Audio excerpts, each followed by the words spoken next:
అందుకని అభివృద్ధిలో ఎవరికి తగ్గం. ఒకవైపు రాజకీయాలు మాట్లాడడం, అధికారం వచ్చిన తర్వాత ప్రజల క్షేమమే మాకు కావాలి, అన్ని వర్గాల వారిని కలుపుకొని పోవాలి.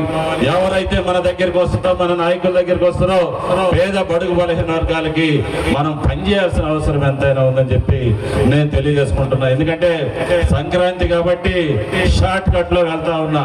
ఇదే సంక్రాంతి పండుగ కానీ కాపోయి ఉంటే ఒక ఉధృతం ఈరోజు మీరు చూసిన వాళ్ళు దర్శన్ బాబు దగ్గర నుంచి అని మీ అందరికీ నేను తెలియజేస్తా ఉన్నా.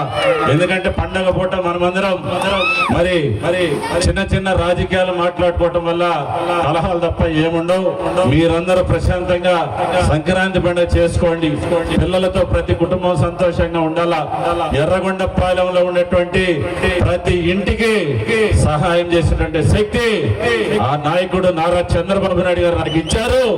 భవిష్యత్తు 3 సంవత్సరాలు మీరు చూడబోతారు. ఎర్రగొండపాలెం ఈ టౌన్ లో ప్రతి వ్యక్తికి సహాయం చేసేటటువంటి పరిస్థితి ఏర్పడుతుందని చెప్పేసి మీ అందరికీ నేను తెలియజేసుకుంటూ